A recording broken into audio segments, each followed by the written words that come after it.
Perfecto, buenos días nuevamente. Vamos a arrancar.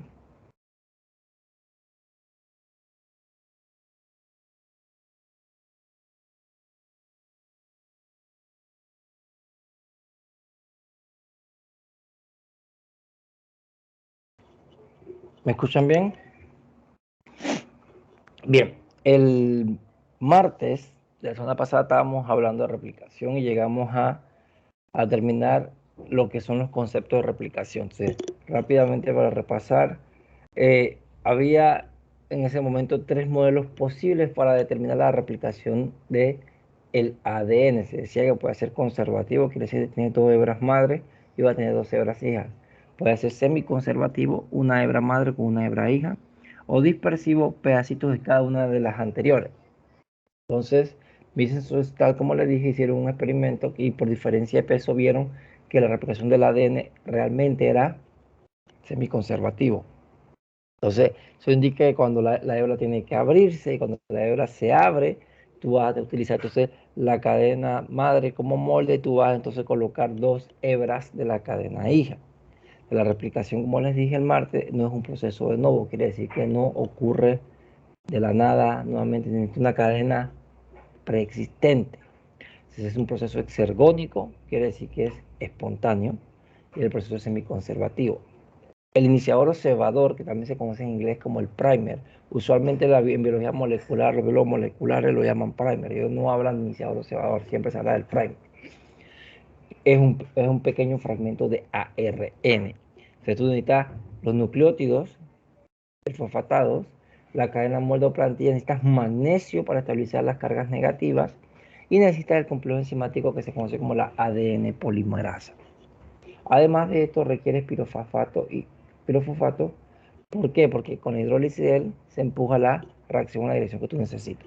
Entonces, este proceso de la síntesis polinucleótido va a ser complementario a la cadena molde. ¿Por qué? Porque si aquí es T, va a entrar A, luego aquí entra T, luego aquí entra G, luego aquí entra A. Así que es complementario. Se da la hidrólisis aquí, al ataque nucleofílico, sale el pirofosfato, se hidroliza y eso da la energía necesaria para continuar con la replicación. Entonces, la hidrólisis de pirofosfato es menos 37.5 kJ por mol, así que es suficiente energía para garantizar que el proceso sea espontáneo. La ADN polimerasa como complejo enzimático tiene algunas características interesantes que se las mencioné el martes. El nucleótido entrante es seleccionado, como les dije, en función de que del apareamiento de bases tipo Watson y Crick.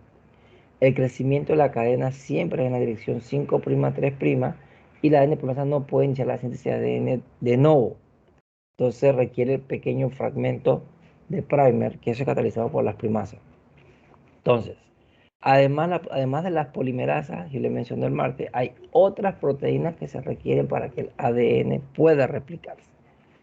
Bien, necesita la proteína de helicasas, que son las proteínas que catalizan el desenrollamiento de las cadenas, porque las cadenas de ADN están súper enrolladas de manera negativa, o sea, tienes que desenrollarlas para que pueda actuar como una cadena molde.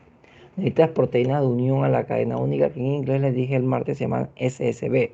Son proteínas que cuando se están separando las cadenas madre, previenen que se vuelvan a unir y previenen también a la vez que sean susceptibles a la degradación por nucleasas.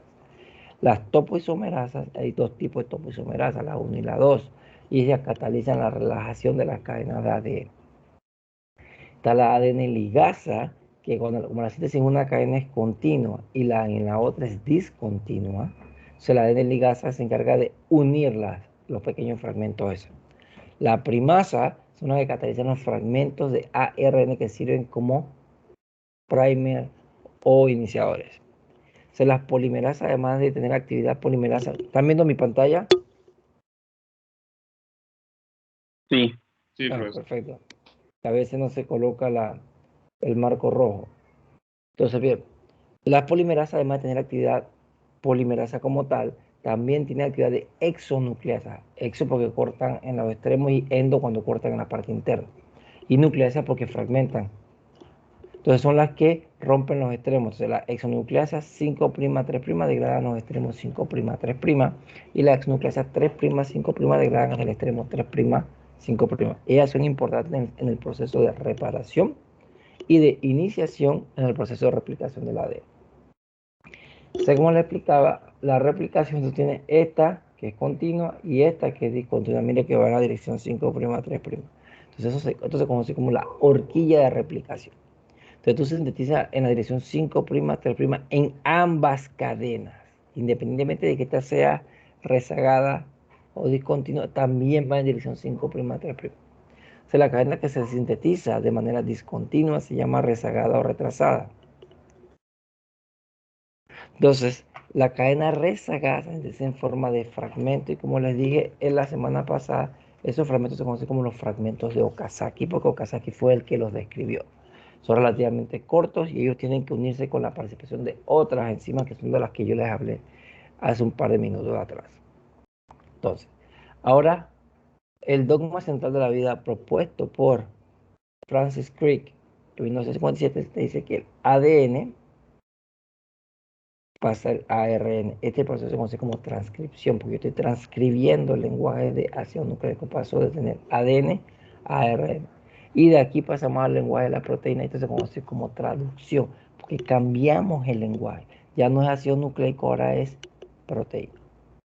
Entonces tú tienes dos cadenas en el ADN, el AD y el ARN mensajero es monocatenal. Entonces quiere decir que las dos cadenas no van a ser transcriptas. Si yo quiero que esta sea la cadena que yo voy a expresar o el gen que yo voy a expresar, entonces necesito que esta sea mi molde. Y lo que tú haces es que la adenina, tú la multiplicas por uracil. Entonces tú tienes cada 3 pares de bases codifica para un codón. Y eso me da entonces un aminoácido. Entonces esto va en edición 5', 3', y vea que esta es la complementaria, que va de 3' a 5', y como yo quiero esta cadena, entonces yo sintetizo esta. Y este va a 5', 3', porque esta es complementaria a esta cadena que está acá, que me sirve como molde. O sea, esta es mi cadena molde y esta es la que yo estoy transcribiendo.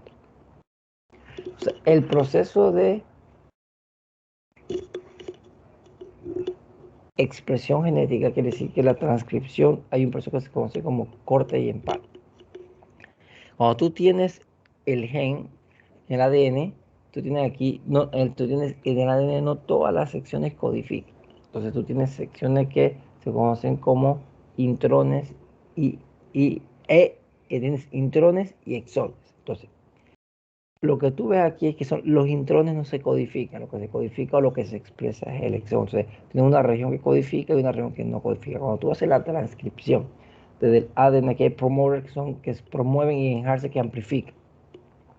Entonces, cuando yo hago la transcripción, yo lo primero que genero, como ustedes lo debieron haber visto en biología, como el transcripto primario. En otros textos hablan del pre-ARN mensajero. Entonces, ¿qué ocurre con eso? Yo primero tengo el pre-ARN mensajero y yo tengo exones e intrones. Yo necesito solamente la parte que voy a expresar en el gen, que son los exones. Entonces, todos esos intrones tienen que ser removidos. Entonces, eso ocurre a través de un corte, un proceso que se llama corte y empalme, y en inglés lo llaman splicing. Entonces, esto es catalizado por un complejo enzimático que se llama en inglés spliceosome. En español siempre se me olvida si es splicosoma, cómo lo traducen, pero como lo conozco en inglés, siempre lo leo en inglés, se conoce spliceosome. Entonces, lo que hace es que él cataliza todo este proceso de cortar las regiones que no codifican y pegar al ADN para que tú tengas el marco de lectura. Y a partir de aquí tienes lo que se conoce como el ARN mensajero maduro, y este es el que entonces te codifica o te expresa el gen que tú necesitas. Bien, en el proceso de corte y empalme, tú tienes aquí el pre-ARN mensajero, tienes un exón y tienes otro exón y tienes el intrón. Entonces, que usted ve aquí que hay un corte y se forma esta forma de lazo que se forma, que se llama lariat, el lazo de lariat. Entonces, tú tienes ahora este exón con el OH en la posición 3', hace un ataque nucleofílico aquí, se remueve este pedazo que está acá y tiene entonces los dos exones unidos. Por cuestiones de tiempo no voy a llegar a poder explicarle todo, así que estoy tratando de darle la mayor cantidad de información posible. Si hubiéramos tenido más tiempo, yo le explico reparación y traducción y todo en detalle, pero la idea es que usted tenga un conocimiento por lo menos general de todo. Entonces, en la transcripción del ADN al ARN, Entonces tú necesitas una enzima que se conoce como la ARN polimerasa. Entonces este sí es un proceso de nuevo. Entonces tú no necesitas entonces una cadena preexistente, tú lo haces a partir de los ribonucleótidos. Tú tienes que abrir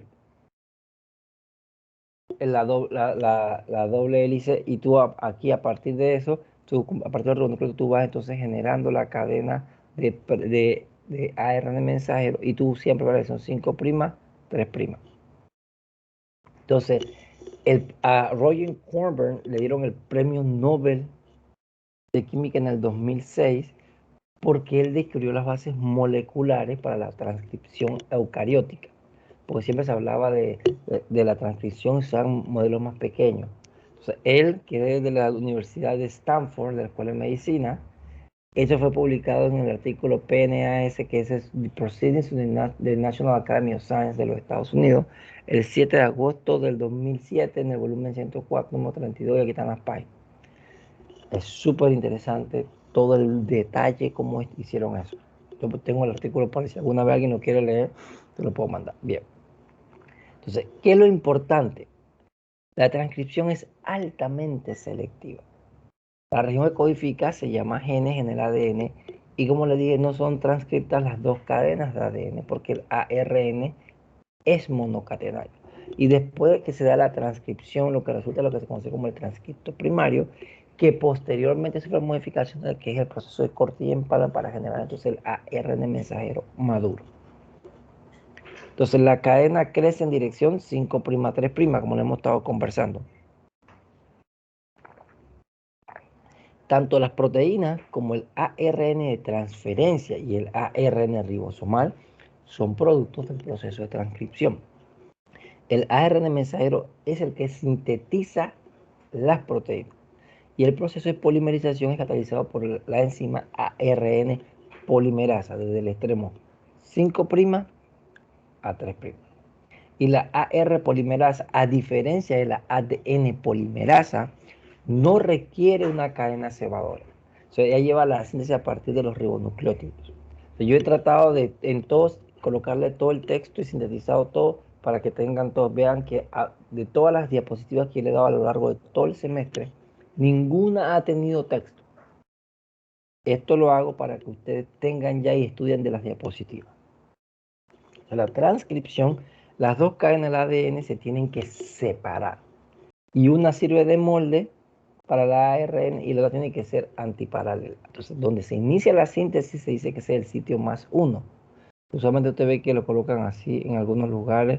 Si a partir de aquí arranca, dice +1, este es el sitio +1. Tú dices, bueno, él está 200 en la base, la base número 200, 300, tú vas a ver a medida que usted va leyendo, que ahí lo que pasa es que hubo una mutación cuando estaba en el proceso de transcripción y fue por allá por la 200, en la 300 y usted va a ver, usted lo ve, porque a partir de aquí se comienza y si tú cuentas la base y tú sabes entonces dónde se da la mutación.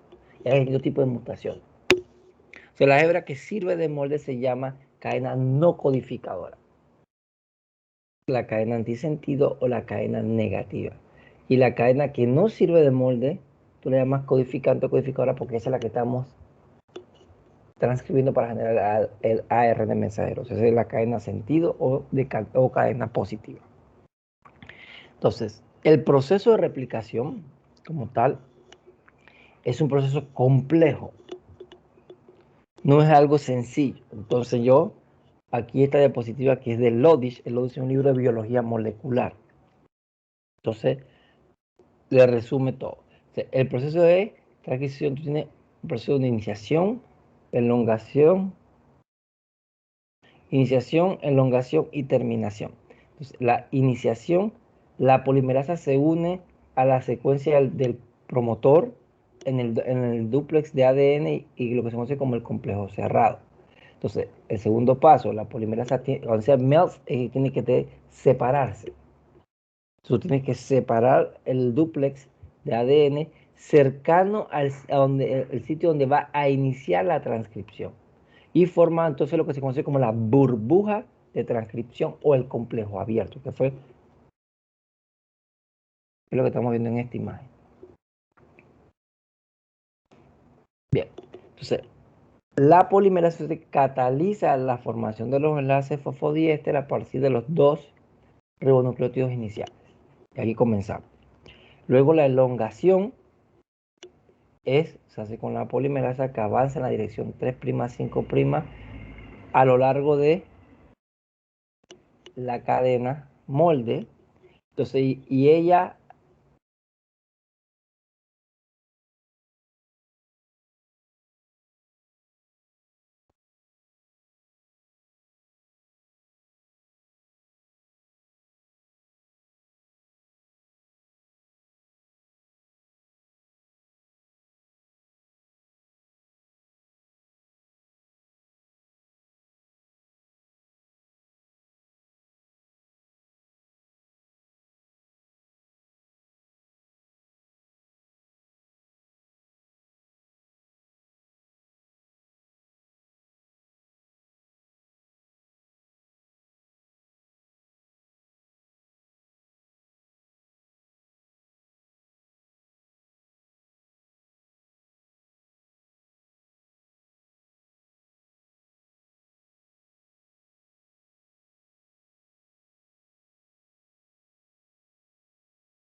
¿me escuchan?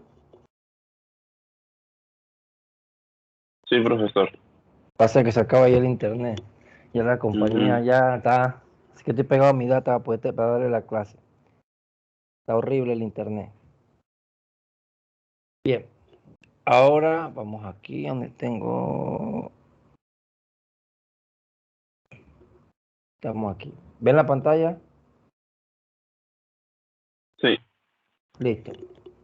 Entonces, cuando yo me fui a hacer la maestría en el 2009 en Estados Unidos, yo di un curso que se llamaba Técnicas en Química Biofísica. Entonces, en inglés es Biophysical Chemistry. Entonces, eran puras técnicas instrumentales. Entonces, ahí me enseñaron distintos equipamientos, el concepto teórico y cómo operar esos equipos que en 2 vidas más o menos, 2 vidas puede ser, no veré aquí en Panamá nunca. Entonces, uno de estos equipos era esto.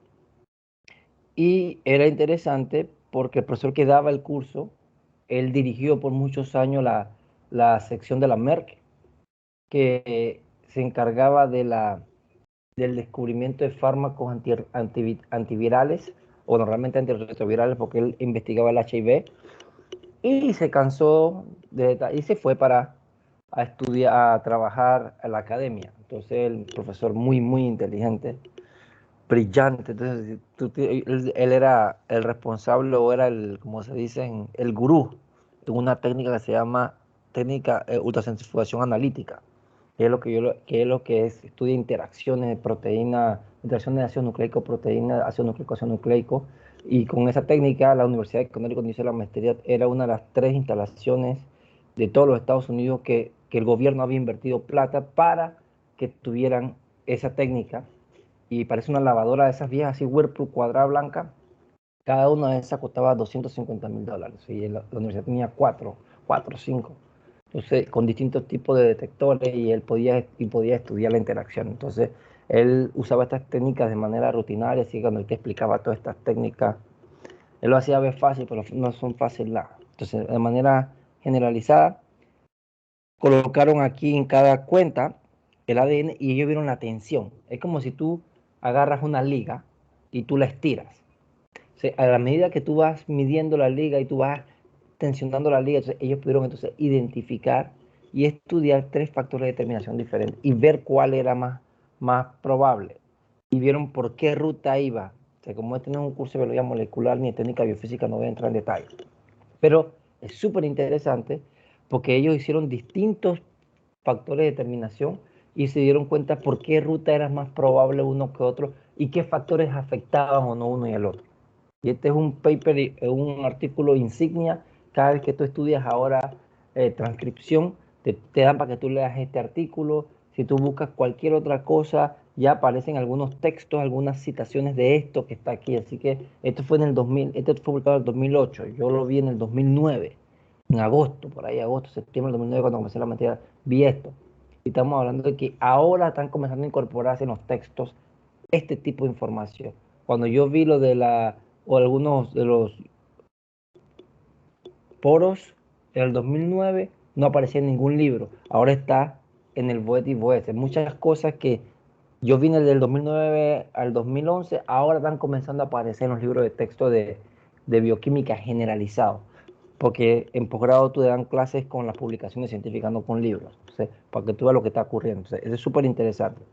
Entonces, en el 2009 le dan el premio Nobel de Química a estos 3 científicos que están en la Universidad de Yale. Eso está en New Haven, Connecticut. Eso está como a 1 hora y media, 2 horas de la universidad. Entonces ellos recibieron el premio Nobel porque ellos describieron al ribosoma.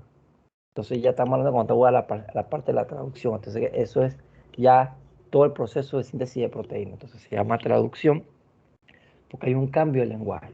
Como lo he explicado. Entonces el ARN mensajero tiene un codón, que son 3 pares, que son 3 bases. Entonces, esa reconoce un anticodón.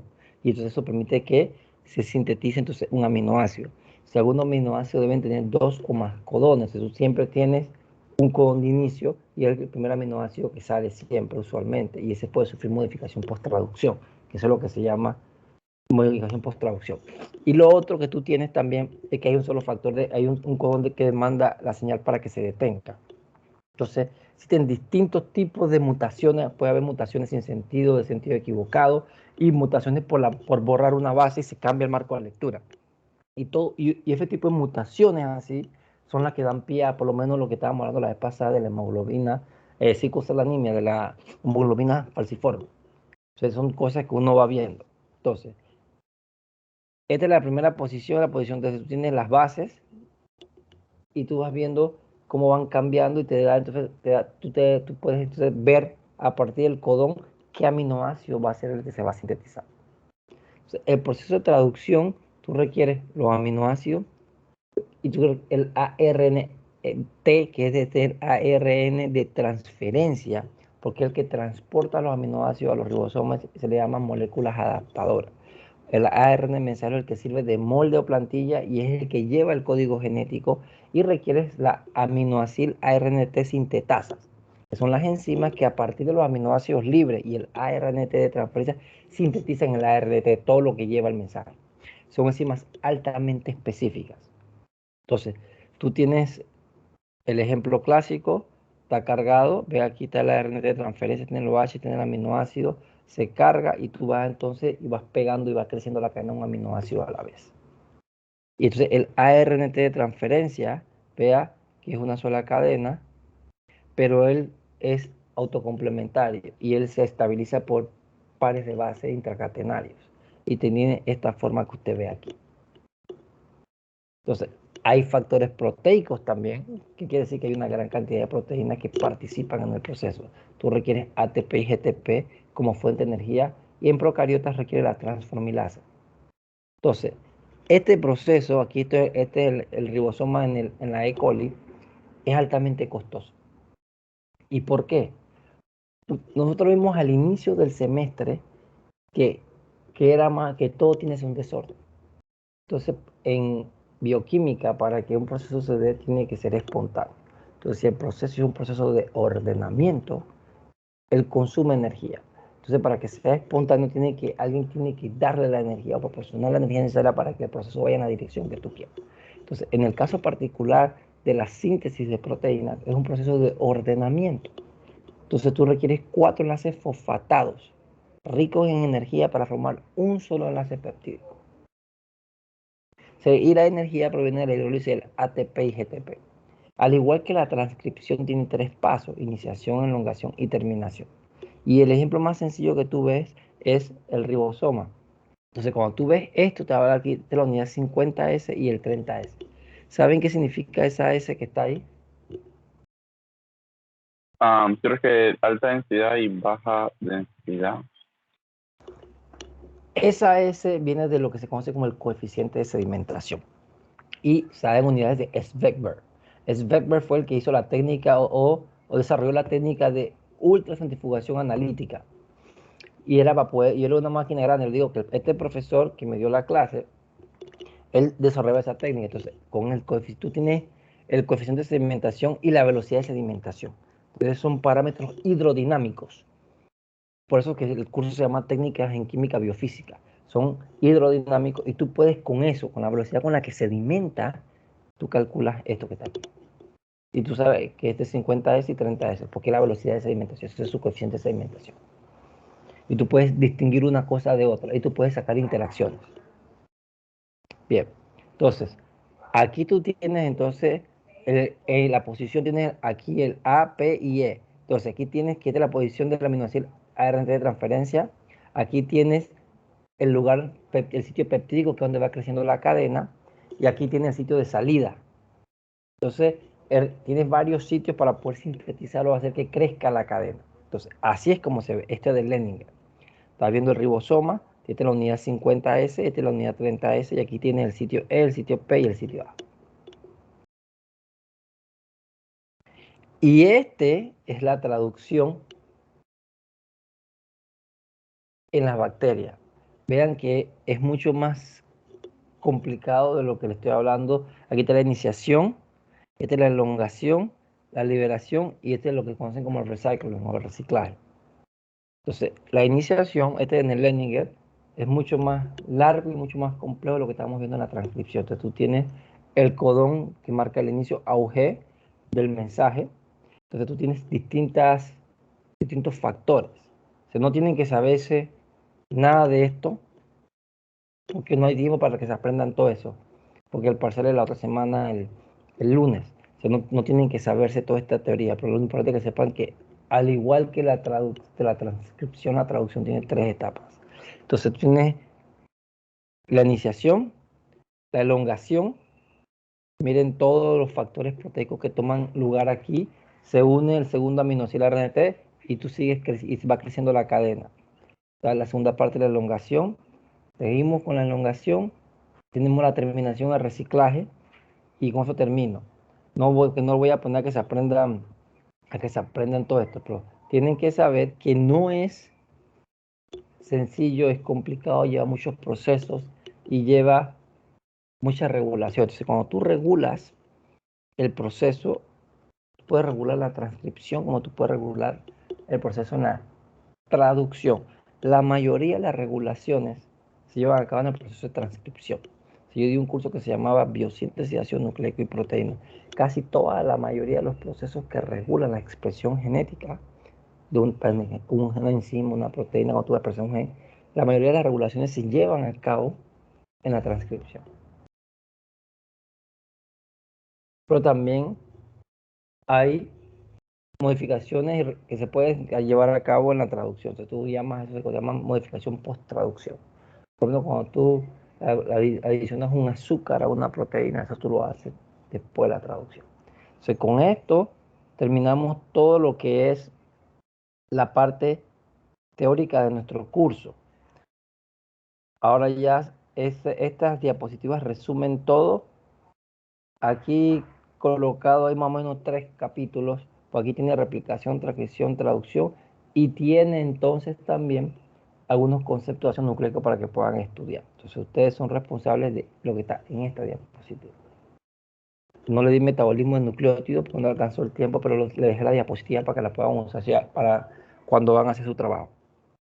Y con esto yo cierro el curso de nosotros, porque tenemos mañana, como les dije, tengo la reunión en Senacid toda la mañana, así que estoy toda la mañana en Senacid, así que lamentablemente mañana no puedo dar clase, pero como nada más es la única vez que he faltado en todo el semestre y es por algo que es para la universidad, no me siento tan mal. O sea, el lunes tenemos nuestro parcial. Y el martes comienzan ustedes con la presentación del trabajo. ¿Han escuchado algo del 29?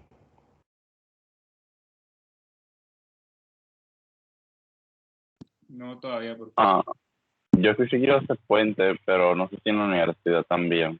No, si lo van a Es lo hacer único puente, que... definitivamente la universidad lo van a hacer puente.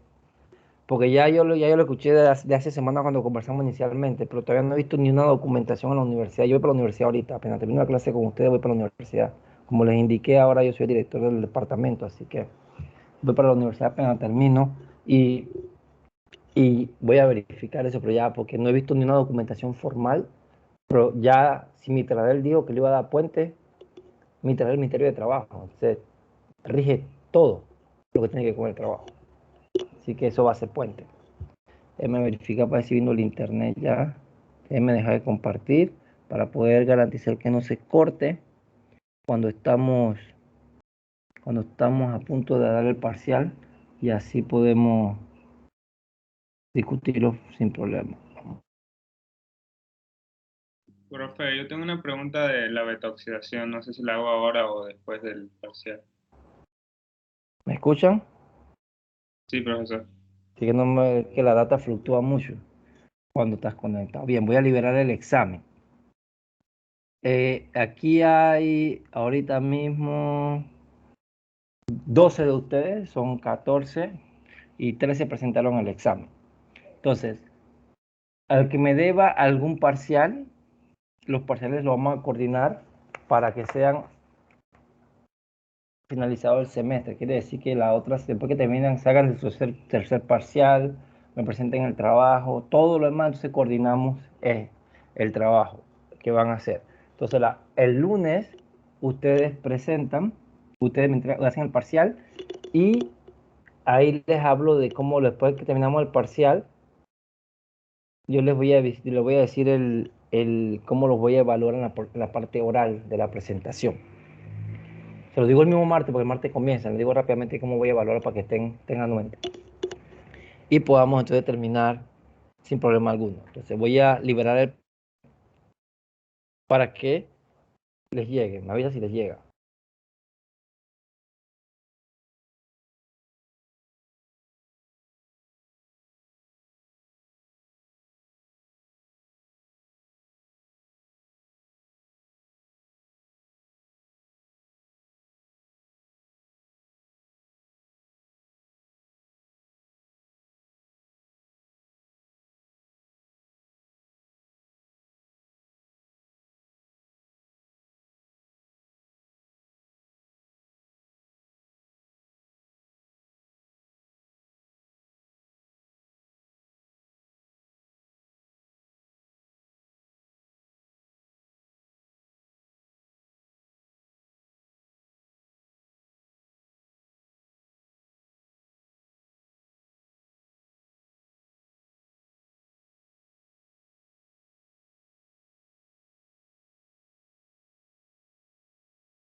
¿Les llegó el parcial? Sí, profesor. Listo, perfecto. Bien. Vamos aquí. Questions. Perfecto. Bien, recuerden que esa es la calificación que tienen, pero los que presentaron su trabajo de investigación le suman 5 puntos directamente a ese parcial. Eso no está contemplado, así que la nota que tienen, ustedes le suman los 5 y se lo dividen entre 100. Ya le van a dar 5 puntos directamente. Bien, vamos aquí.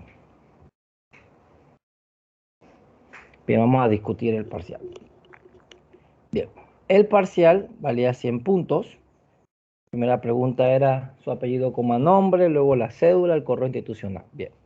La primera pregunta dice, explique brevemente cuántas moléculas de ATP se requieren para almacenar una molécula de glucosa como glucógeno.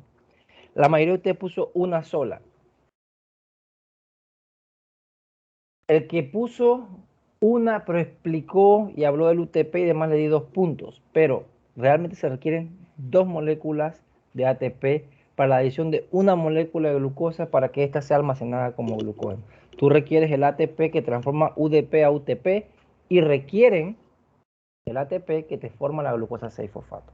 Porque estamos hablando de para almacenar glucosa a glucógeno. Entonces, esa glucosa tiene que ser transformada a glucosa 6-fosfato para que ella pueda ser transformada a glucosa 1-fosfato.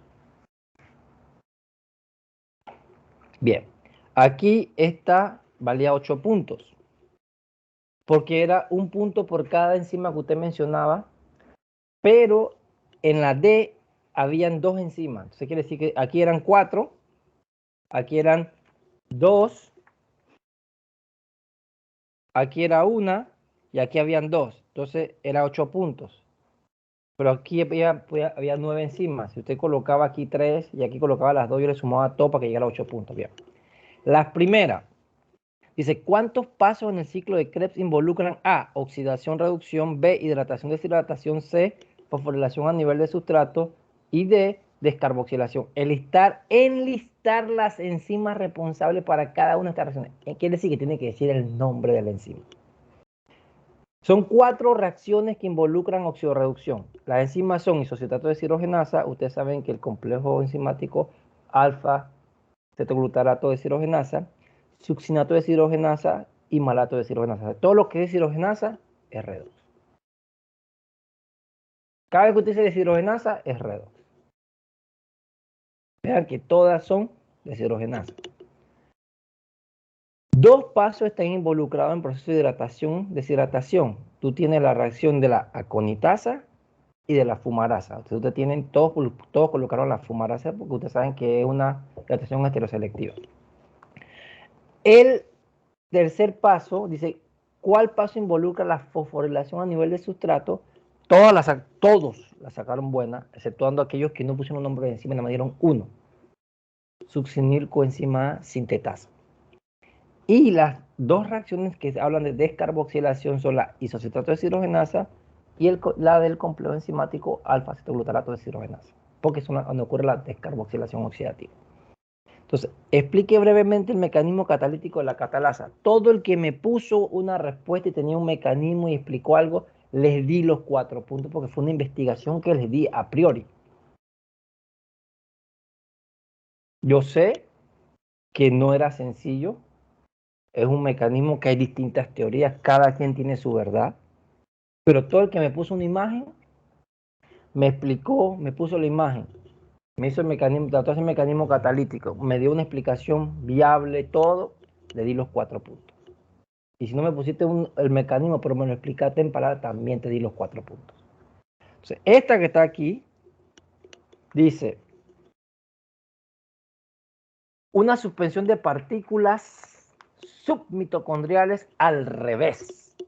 Se coloca en una disolución que contiene ADP, fosfato mineral y NADH. Producirá el aumento de protones de la disolución, la síntesis de ATP, explíquelo. Todos pusieron que sí, que el pH no funcionaba nada, pero la respuesta correcta aquí es no, porque está al revés. Entonces, al estar al revés, no será el gradiente que tú requieres. Así que la respuesta correcta es no, porque se produce la síntesis de ATP No, para que se produzca la síntesis ATP, la concentración de protones debe ser superior dentro de la parte externa de las partículas mitocondriales. La síntesis ATP requiere que los protones se muevan a favor de un gradiente de concentración por la base del ATP sintasa a través de la membrana. Si está al revés, eso no ocurre.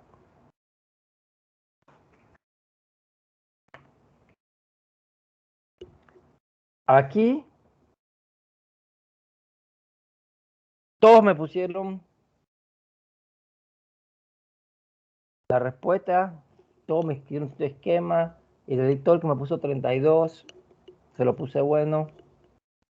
Pero aquí realmente la respuesta correcta es 31.5.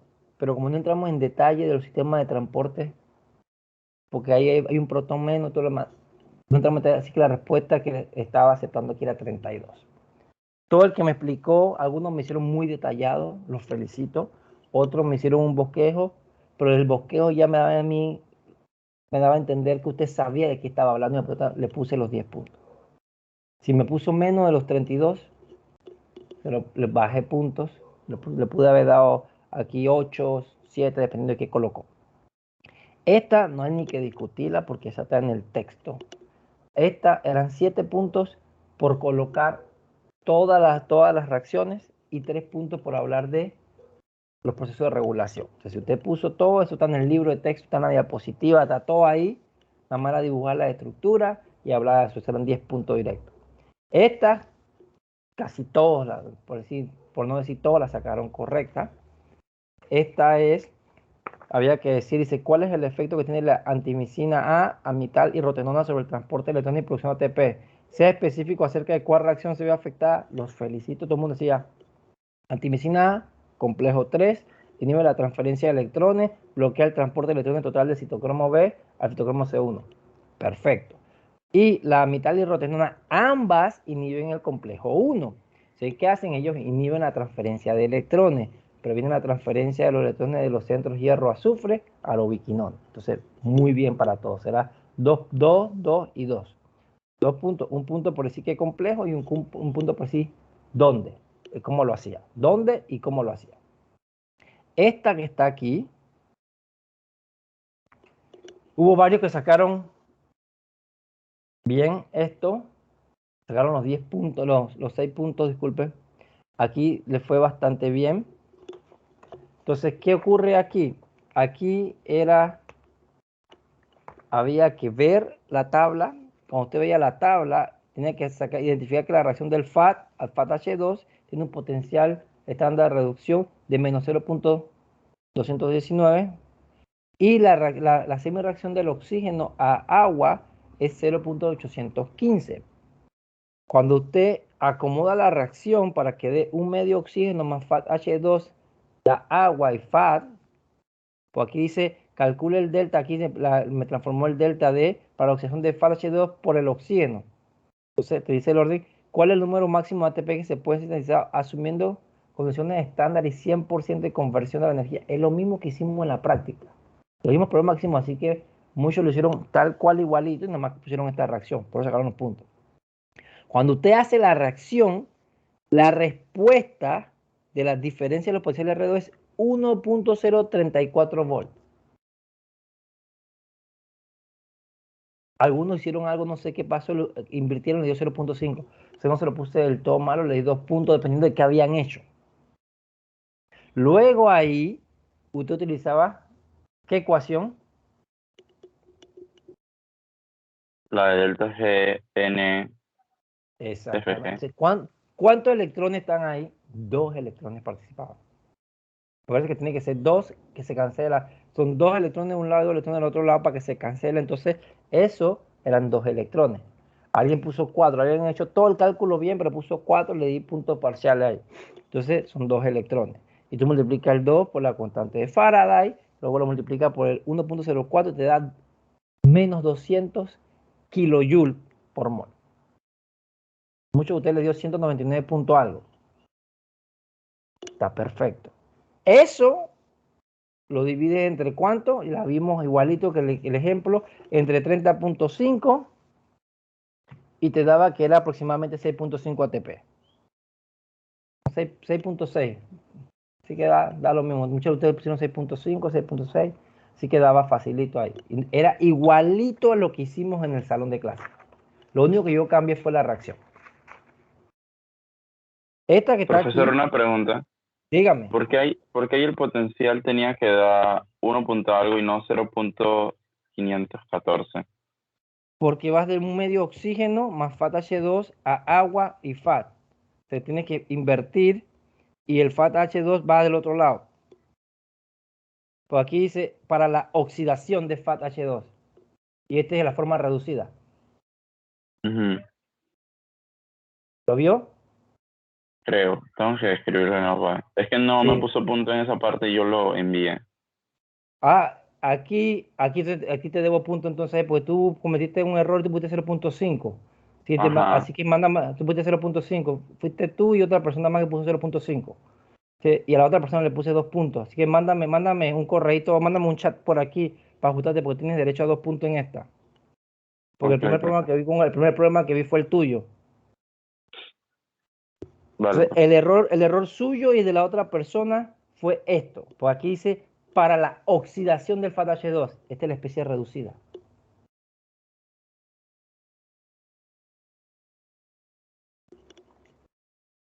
Sé que tienes que ver y y ahí fue su error. Entonces, aquí yo lo ajusto. Así que mándame un chat ya para abrir su examen de una vez y ajustarlo de una vez. Apenas colgamos la llamada. Bien, entonces aquí, y eso daba entonces al total 6.6 ATP. Así que los felicito bastante bien. Esta que está aquí, yo le dije la enfermedad, le dije la enzima que estaba defectuosa. Y tenían que explicar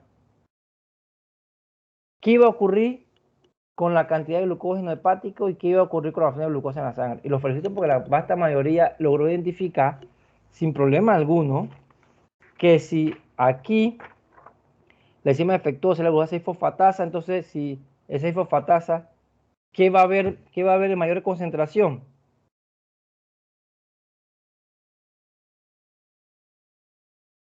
El glucógeno, El glucógeno.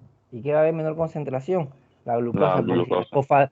porque si la fosfatasa está deficiente, no le quita el grupo fosfato.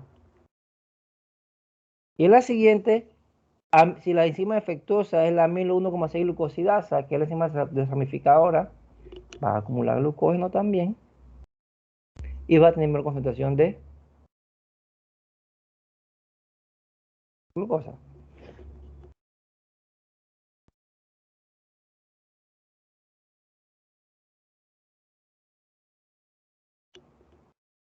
Y esta, la última, si es fosforilasa hepática, va a haber acumulación de glucógeno y menores. Y aquí muchos hablaron de hipoglicemia. Está bien. Hipo significa, el prefijo hipo significa menor concentración. Sí, está bien. Entonces, nada más era para que vieran, y esto viene directamente de lo que ustedes presentaron. Ahora aquí, no hay que explicar nada, porque este es el esquema Z que también le dejé en el taller de tarea que lo verificara. Usted sacaba los 8 puntos y usted describía de manera generalizada todo el proceso. Usted decía que qué iba a ocurrir ahí, yo le daba los 8 puntos. Usted decía todos los ingredientes, por lo menos que la luz absorbida puede ser disipada por distintos métodos, que los dos fotosistemas, citocromo B6F, transportadores móviles para un transporte electrónico, que el PC2 reduce el par especial. Usted comenzaba a explicar algo en detalle, le daba los 8 puntos. Casi todos se llevaron los 8 puntos ahí. O se llevaron los 8 puntos. Parece que solamente a alguien le faltó algunas cosas y le di como 6 puntos. Entonces, aquí en la parte de escoger la mejor respuesta, aquí hubo algunos problemas conceptuales. Entonces vamos a ver esto. Se dice, gluconógenesis utiliza las mismas reacciones enzimáticas de la glucólisis, excepto que, excepto las 3 reacciones de la glucólisis que son los puntos de regulación. Entonces, la respuesta correcta tiene que ser las 3 reacciones irreversibles de la glucólisis. ¿Por qué, profesor? Porque esas 3 reacciones que son el sitio de control de la glucólisis tienen que ser sustituidas por las reacciones que son el sitio de control de la gluconógenesis. Y en ese caso son 4 reacciones, pero recuerden que en la mayoría de los organismos la gluconógenesis llega hasta glucosa 6-fosfato, a menos que se requiera glucosa para ser exportada entonces tú usas la actividad fosfatasa, pero solamente llega a la glucosa 6-fosfato y de ahí va hacia las distintas otras rutas biosintéticas. La vía de las pentosas de fosfato tiene dos productos principales. Yo le dije que tenían que saber cuáles eran los dos productos, ribosa 5-fosfato y NADPH. La enzima para el paso clave regulador en la biosíntesis del glucógeno es la glucógeno-sintasa. La primera, yo le decía, la principal enzima reguladora es esta, glucógeno-sintasa. La mayoría de la energía liberada en las reacciones del ciclo gaseoso es considerada ¿en qué forma? De equivalentes reductores. NADH y QH2. Yo le dije que este QH2, usted lo ve en el Horton, porque como la ubiquinona es la que acepta esos electrones y se reduce, entonces te hablan de QH2. Pero ese era lo mismo que decir FATH2. La cadena transportadora de electrones son pasados ¿de a dónde? Entonces, esta la puse al lado de la otra para que ustedes pudieran seguir la secuencia. Si la energía está así almacenada, entonces quiere decir que él tiene que transportar los electrones al oxígeno. Entonces, el factor final del electrón usted sabe que es el oxígeno. La teoría quimiosmótica explica qué cosa. La teoría de Pierre-Michel, la fuente de energía para la formación de ATP mitocondrial, que hay que generar gradientes de protones para que haya translocación de protones, regresar por el complejo ATP sintasa, sea la síntesis de ATP. Entonces, él explica qué, la fuente de la energía. ¿Cuál complejo en la cadena transportadora de electrones no contribuye al gradiente? El 2. Yo lo dije, miren que el 1 es translocación, el 3 es translocación, el 2. Un intermediario que se encuentra en la gluconogénesis, pero no en la glucólisis, ¿cuál es? Si tú ves este, sí está, este también está y este también está. Este es el único, que es el acetato, que está en la gluconogénesis y no está en la glucólisis. Cualquier compuesto que pueda ser convertido a raya puede ser un precursor de la gluconogénesis. La respuesta correcta es B y C porque piruvato y oxaloacetato. Estos dos. Porque estos dos están dentro de la ruta de la gluconogénesis. Si algo lleva y se convierte a piruvato, entonces él puede ser precursor. Y si algo se convierte a acetato, también puede ser precursor. Así que la respuesta correcta es la E, B o C. El mayor paso regulador de la vía de las pentosas de fosfato es catalizado por ¿cuál enzima? Le dije que la principal enzima que regula el proceso es la glucosa 6-fosfato deshidrogenasa. Proteína sinasa A, la cual estimula la degradación de glucógeno, es activada directamente ¿por qué? Por el AMP cíclico. Es más, cuando estábamos hablando de regulación y comencé a explicarle en las diapositivas que le pasé yo de metabolismo, de mi introducción que le hice en enzimología, ahí les puse el ejemplo de la proteína sinasa A y le dije que ella tenía dos unidades reguladoras catalíticas y que en esencia el AMP cíclico se disociaba y se daba la catálisis y cuando bajaba se volvía a asociar. Entonces le dije, eso está en el metabolismo del glucógeno. Entonces, ahí está también y también se ve en la diapositiva. Bien. La etapa no oxidativa de la vía de la pentosas de fosfato consiste en su totalidad de reacciones cercanas al equilibrio. Esa es la respuesta correcta. Y yo también se lo dije cuando estaba explicando eso. Miren que estas existen todas las cercanas al equilibrio, son reacciones reversibles. ¿Cuál no es un componente del complejo piruvato deshidrogenasa? Y la respuesta correcta es la B, porque este es dihidrolipamida deshidrogenasa, piruvato deshidrogenasa y dihidrolipamida acetiltransferasa. Estas tres son parte y esta no, porque esta es una de las enzimas propias de la ruta del ciclo de Krebs. Aquí fue donde hubo mayor problema. Dice, después de pasar por el ciclo del ácido cítrico, un mol de piruvato resultará en la formación de raya moles de dióxido de carbono y raya moles de ATP o GTP. Bien. Después de pasar por donde, por el ciclo del ácido cítrico, un mol de piruvato. Pero el piruvato es transformado a acetilcoenzima.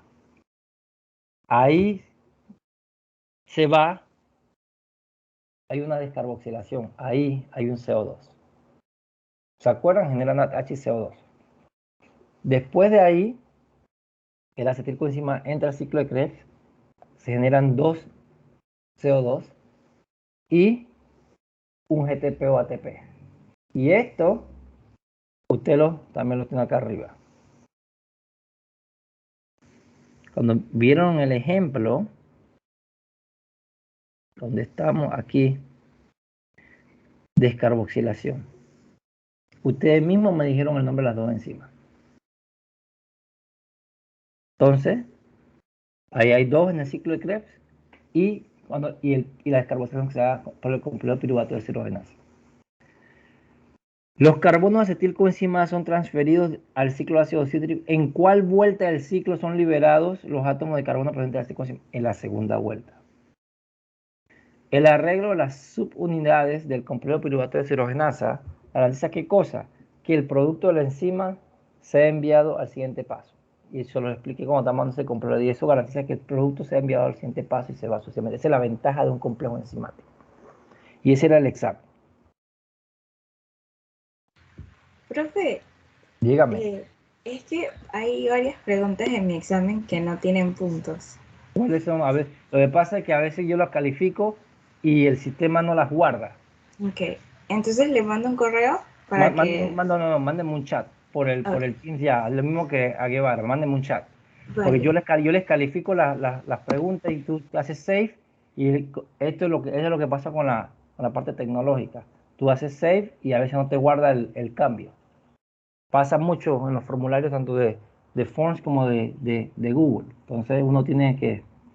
Es una que otra vez y eso tiene que ver con la fluctuación del Internet.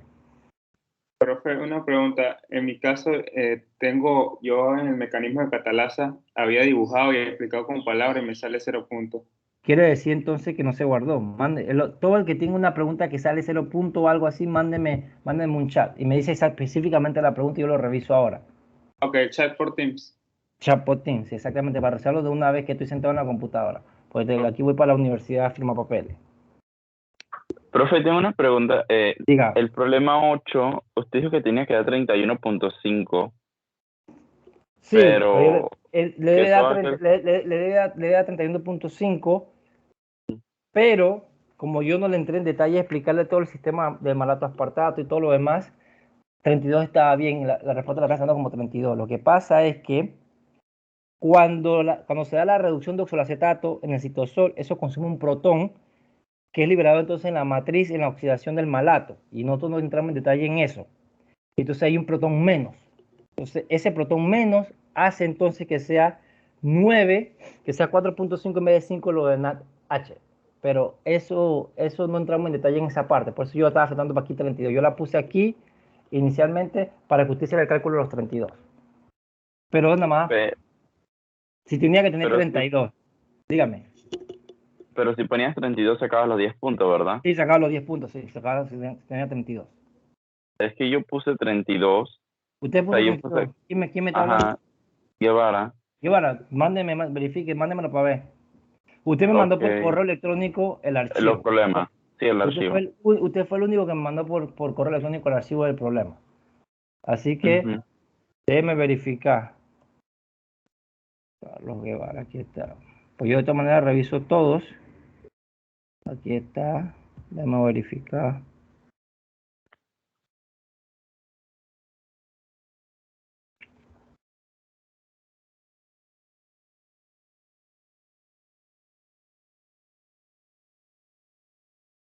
Vamos a descargarlo porque abriéndolo online no me deja. Déjeme dejar aquí de compartir. Vamos a ver.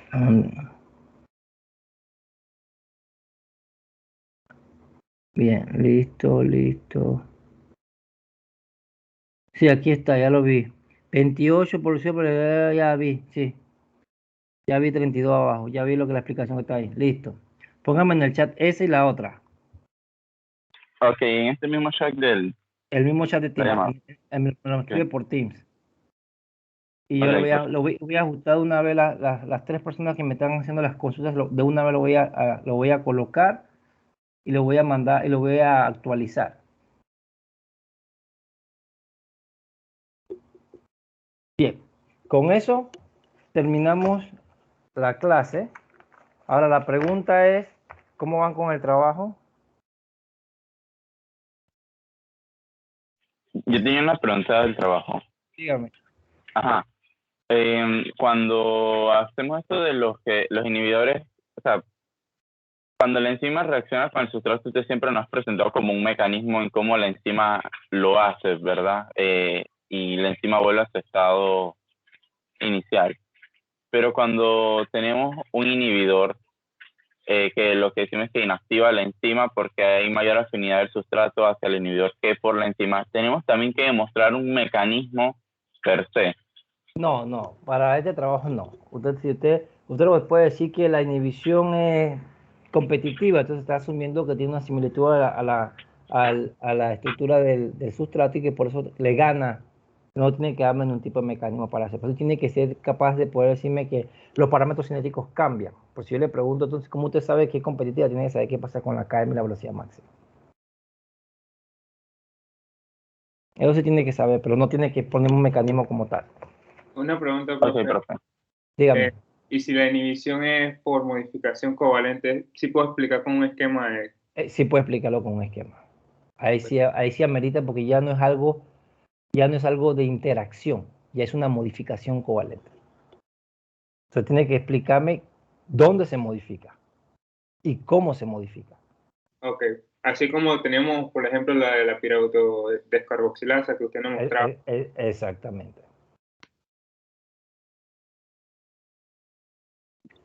Profe, tengo una consulta sobre el tema de beta-oxidación.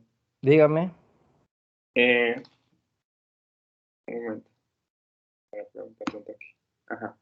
En los cálculos que hacíamos del ATP, en la beta-oxidación, ¿cuál era la diferencia cuando teníamos un ácido graso saturado y uno insaturado? El cálculo cambiaba, ¿cierto? Lo que no cambia es el cálculo, lo que te cambia es las enzimas, porque si lo tienes insaturado, tú tienes que saber entonces que esa insaturación es cis y lo que reconoce la beta-oxidación es una insaturación trans. O sea, tú tienes que entonces jugar con las otras dos enzimas que le expliqué ese día y luego que esas enzimas cambian, ellos van a modificarte y van a hacer entonces que tú liberes acetilcoenzima. Ellos te están afectando el cálculo, lo que te están afectando es la manera estructuralmente en la que tú vas modificando el ácido graso para poder entonces que él entre a la beta-oxidación. Ah, ok, o sea, lo que cambia son las enzimas que utilizo. Exactamente. El cálculo lo hago igualito como El hago. cálculo lo hace igualito, sí, lo tiene que hacer igualito. Porque acuérdate que él va a salir acetilcoenzima A, hazlo paso a paso. Fíjate, en un papel, aquí me escribió alguien que se me olvida quién fue Jennifer, no estaba conectada, sí está conectada. Que no me había entrado a la bandeja de spam en el correo de Jennifer, lo vi y se lo conecté el viernes en la noche. Entonces, tú tienes que, ahí en las diapositivas 46, 47 me parece que de beta-oxidación, ahí está el cálculo en detalle para lo que tiene que ver para la biosíntesis y tiene la beta-oxidación. Tienes que ver los cálculos, entonces lo ves por separado. Entonces, agarra el ácido graso y ve haciendo paso a paso. Entonces, yo tengo uno, yo creo que no se los pasé, el que yo les presenté a ustedes, ¿se los pasé o no se los pasé?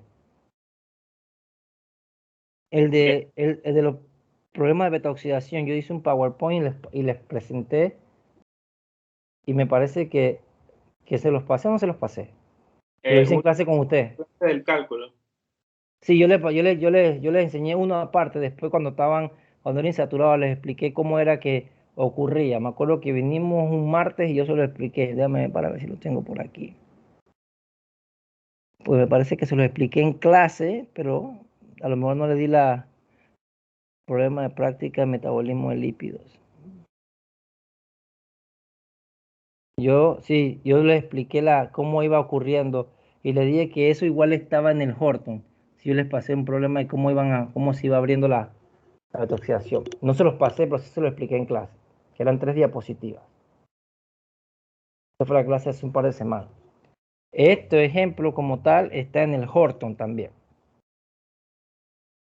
Para que lo vean ahí el paso por cómo se va a cambiar del enlace cis, porque recuerden que los dobles enlaces de los ácidos grasos de manera natural son cis. Y son cis porque eso lo que hace es que tiene una curvatura como de 30 grados aproximadamente.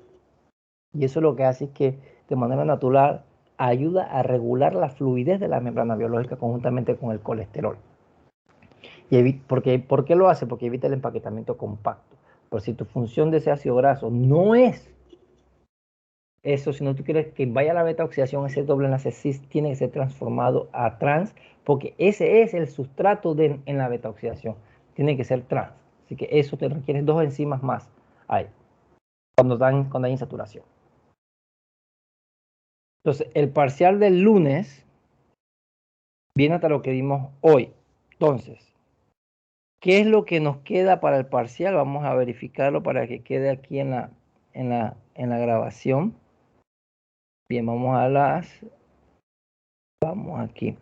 Nosotros dimos hasta fotosíntesis. Entonces, para este parcial viene metabolismo de lípidos, metabolismo de aminoácidos. Recuerden que el metabolismo de aminoácidos es solamente saber el precursor del aminoácido, y cuando un aminoácido va a la degradación, saber cuál es el producto final. Se tiene que saber eso.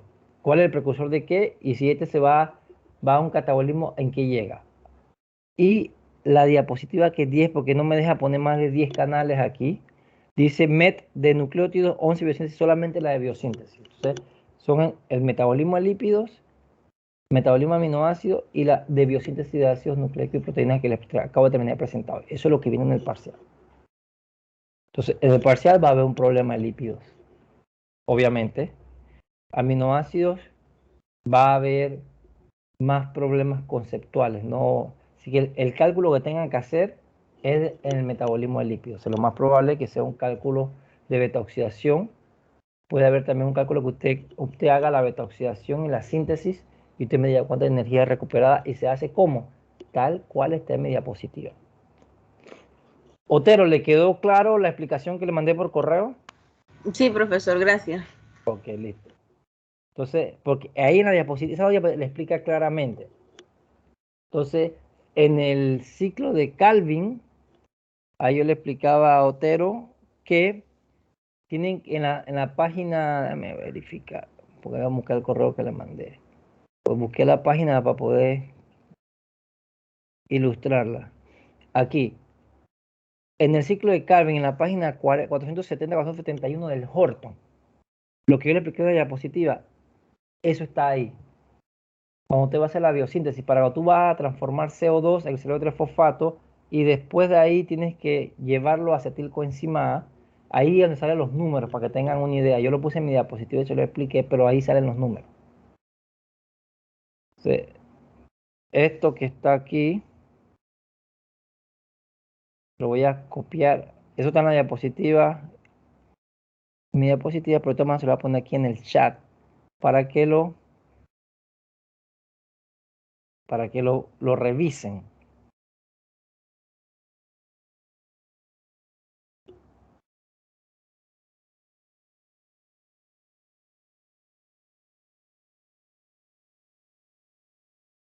Ahí lo que le acabo de mandar por chat fue mi respuesta a la consulta que me hizo Otero, y eso está en la diapositiva, en mis diapositivas, pero de todas maneras se lo coloco ahí para que lo revisen cuando están haciendo la biosíntesis.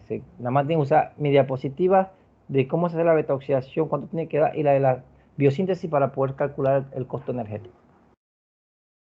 Porque ese es un problema que tiene que venir, porque aquí no hay más problemas para colocar, porque como el otro es metabolismo de aminoácidos y lo otro es biosíntesis, entonces son más conceptos que cálculos. Entonces un cálculo de beta-oxidación, yo le puedo poner que usted me haga la primera vuelta de la beta-oxidación y me diga cómo se va formando de un ácido graso normal. Le puedo poner un ácido graso con insaturación y usted me diga cuáles son los juegos de enzima. Usted me dice hasta aquí beta-oxidación, luego de aquí ocurre esta enzima, luego tengo este producto, luego esta enzima, y así es lo que va a venir. O sea, de parte así mecanística más, lo que viene es de beta-oxidación.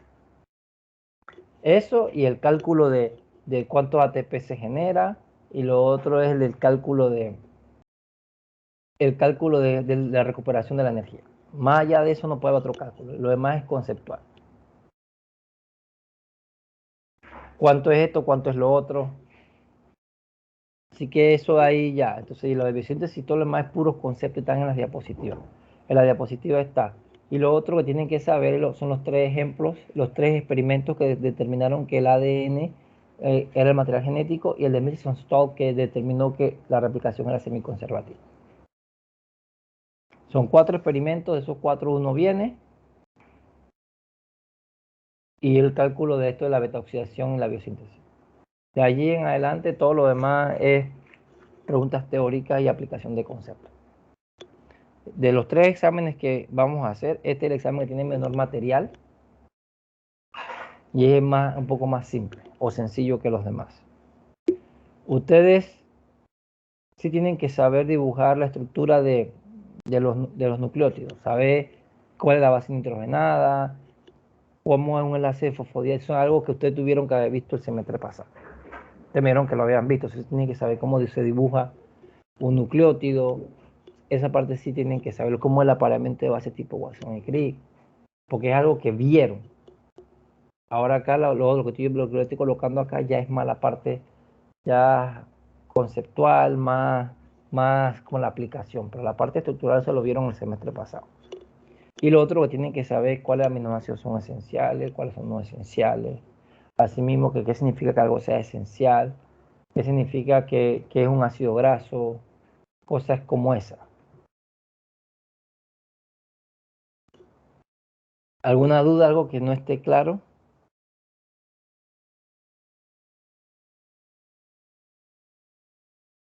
Entonces, como siempre, el lunes a las 7:45, un poquitito antes, yo estoy conectado. A las 7:55 le va a aparecer el examen. Ustedes tienen que encender la cámara al inicio, tomamos el print de pantalla y continuamos con el parcial. Y tienen hasta me parece que les di para entregar el trabajo les di hasta el lunes a la medianoche, ¿verdad? O les di hasta el 21 del domingo. El lunes a mediodía, o sea, 21 y con tardanza hasta el lunes a mediodía. Perfecto, sí. O sea, para darle chance ahí, porque yo sé que están enredados estudiando y todo lo demás, pero para darle chance de que pudieran entregarlo con tardanza. Y no hay penalidad por entregarlo al mediodía. Pero para que sepan que lo tengan todo listo. Entonces, el martes arrancamos la presentación y le voy a decir los primeros 5 minutitos cómo lo vamos a hacer. Cuál va a ser la evaluación y el orden de presentaciones. Como aquí es, cada quien va a escoger lo que va a hacer y no hay un tópico en orden. Voy a aceptar voluntariado. Y si ustedes se ponen de acuerdo entre ustedes quién va primero y quién va después, no tengo ningún tipo de problema. Pues yo voy a decir quién va primero y ustedes pueden ir y presentar. Pues aquí no hay un orden específico. Aquí cada quien va a presentar lo que tiene.